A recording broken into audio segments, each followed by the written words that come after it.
Pessoal, aqui estou eu de novo hoje para falar de um assunto super importante que é a construção do fracasso escolar, mecanismos do não aprender e desafios do professor. Eu estou aqui para falar de um dos piores pesadelos dos professores, que é a situação da não aprendizagem. E, de fato, o fracasso escolar é um fenômeno que, por diferentes vias, por diferentes critérios, com diferentes instrumentos, se mostra presente na educação brasileira. E são muitos os exemplos. O Saresp, o vestibular, o PISA, por exemplo, coloca o Brasil na posição 53 de 65 países estudados. Que situação triste.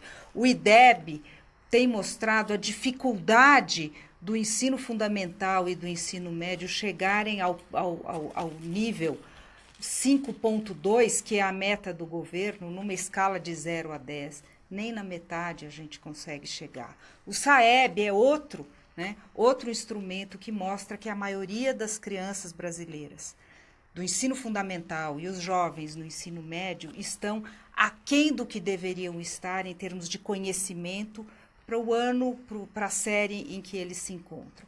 A situação é realmente triste e a pergunta é por que, afinal de contas, isso acontece? Por que os alunos não aprendem? A maior parte dos argumentos caem para explicações reducionistas, que ou culpam o aluno e a sua família.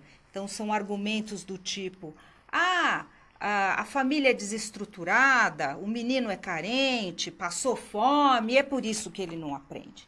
Ou então, num outro extremo, o que acaba acontecendo é manter o aluno aí como uma criatura completamente ingênua nesse processo e o meio completamente poluído. E então, os argumentos vão na direção de nós vivemos numa sociedade corrompida, a grande crise de valores, ou então críticas acirradas sobre a escola está desestruturada, os professores estão mal formados e por aí vai.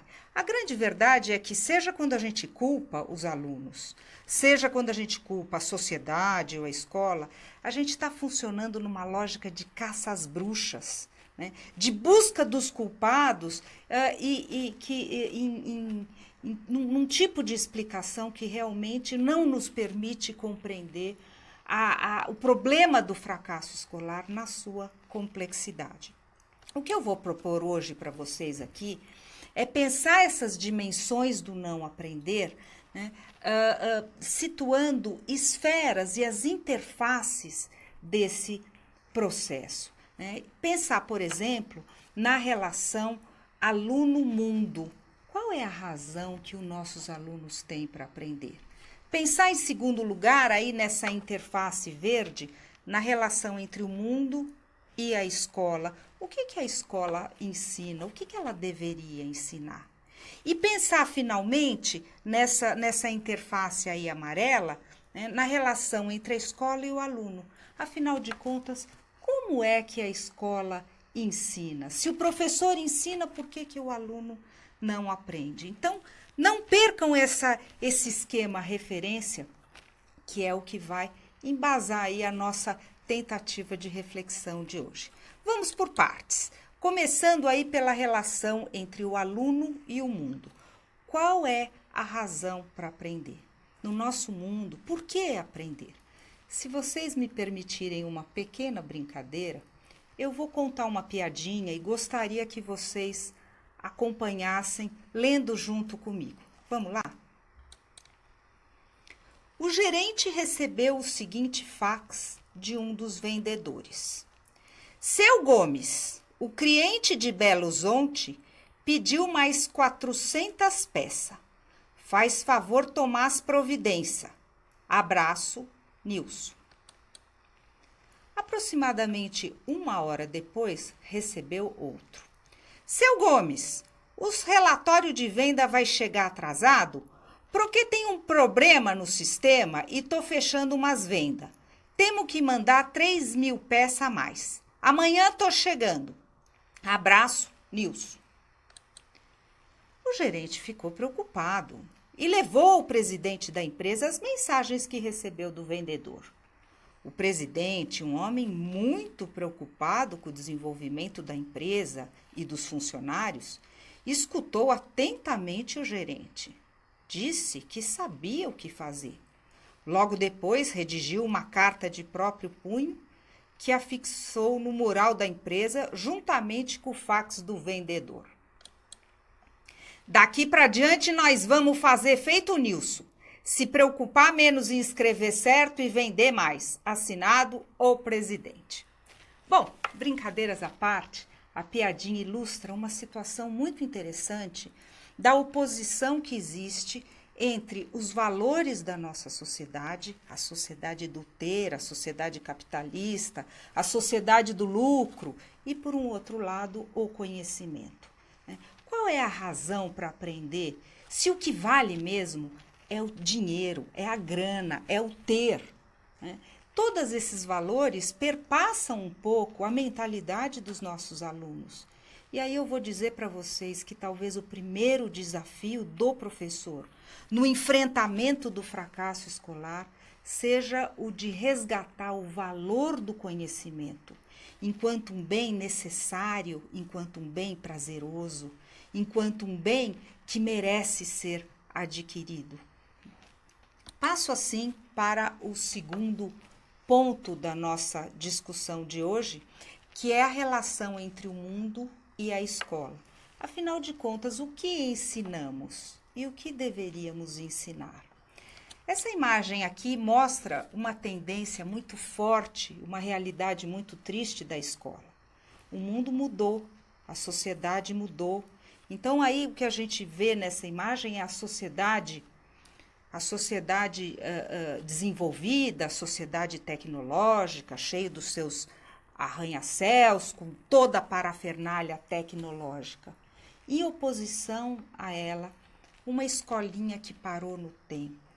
Os professores tanto e tanto se preocuparam em ensinar que eles se aprisionaram no tempo, né? Que eles se aprisionaram naquela instituição lá de muito antigamente, que já não dialoga, já não conversa com o mundo, com a linguagem e com toda a parafernália tecnológica da nossa sociedade. Uma escolinha que parece ter parado no tempo.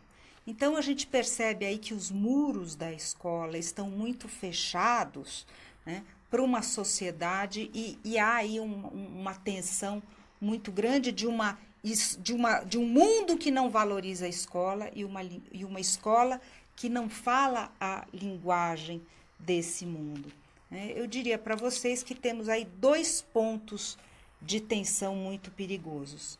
A escola que é diferente da vida, a escola que se opõe à vida.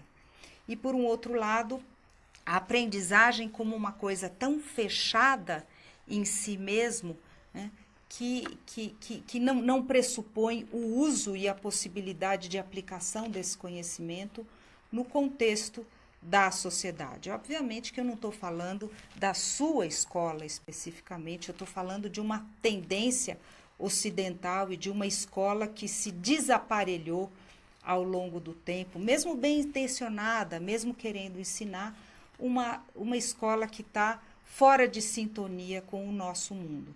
Eu vou mostrar um exemplo concreto para vocês, onde isso aparece de uma forma muito evidente. O professor pediu: descreva o regime político adotado pelo presidente Jânio Quadros.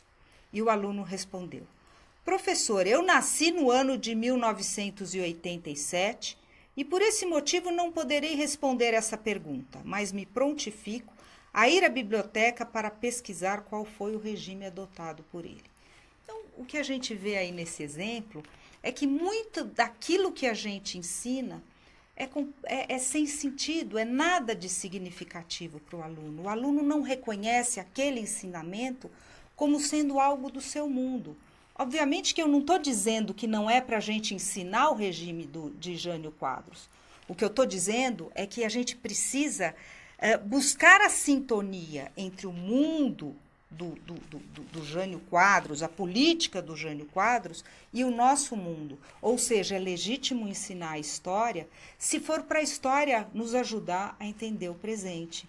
E é este o problema aqui nessa situação, onde o aluno se percebe na sociedade da comunicação, ele sabe que a hora que ele quiser, ele vai lá na biblioteca e busca essa informação, mas ele não reconhece o valor dessa informação.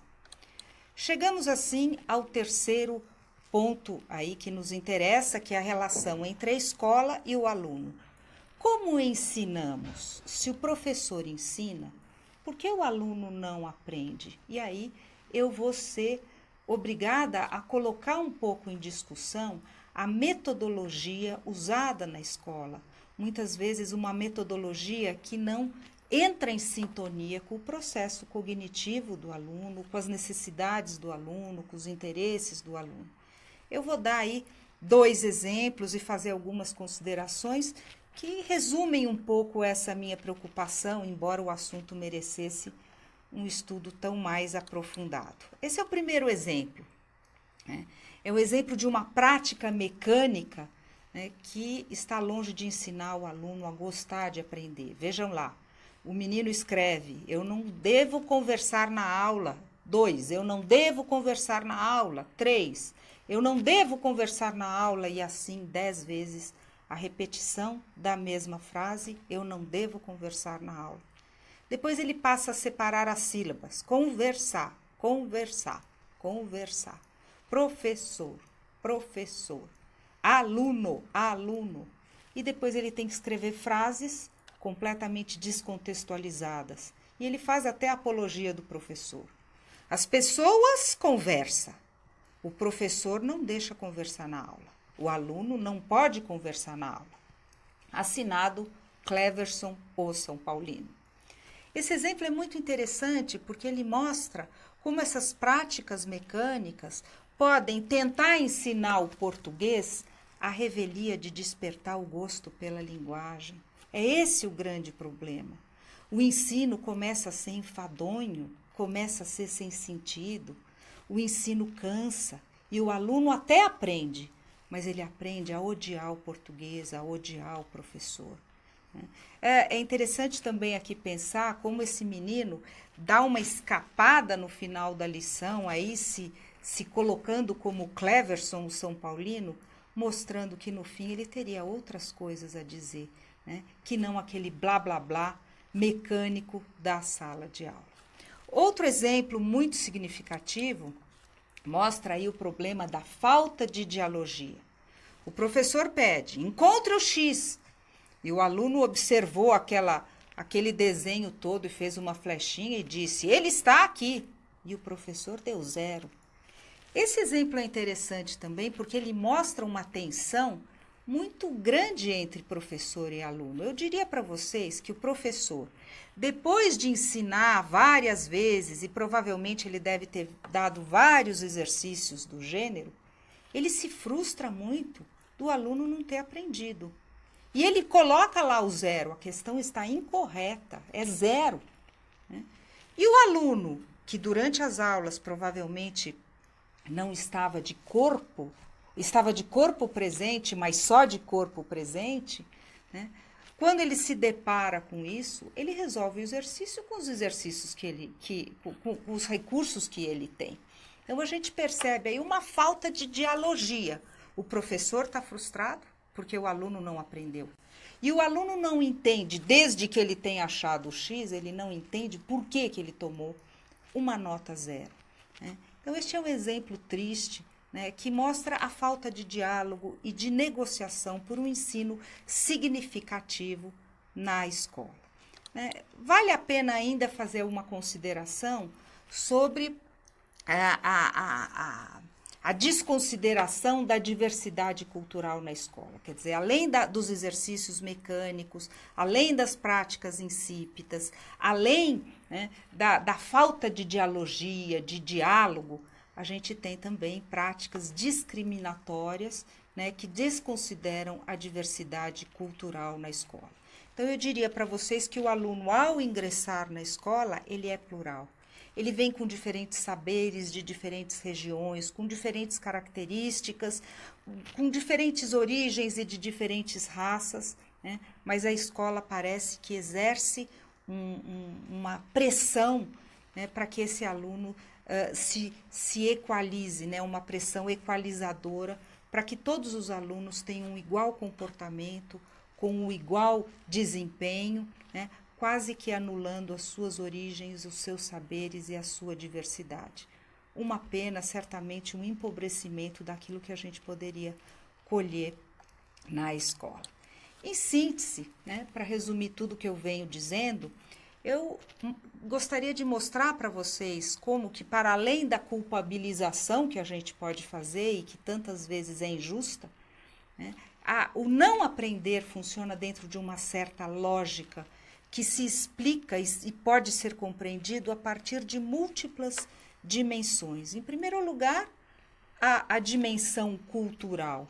Para que aprender no nosso mundo? Ou então, o longo caminho que alguns alunos têm que fazer, né, porque estão muito mais distantes do saber escolar. Ou então, lidar com as consequências do aprender. Por exemplo, o que é aprender a ler e escrever para um aluno que vive numa comunidade de analfabetos? Né? Se eu aprender a ler e escrever, com que cara que eu vou chegar lá em casa? Então, a dimensão cultural traz aí o desafio do professor se ajustar ao perfil cultural dos seus alunos e compreender essa diversidade.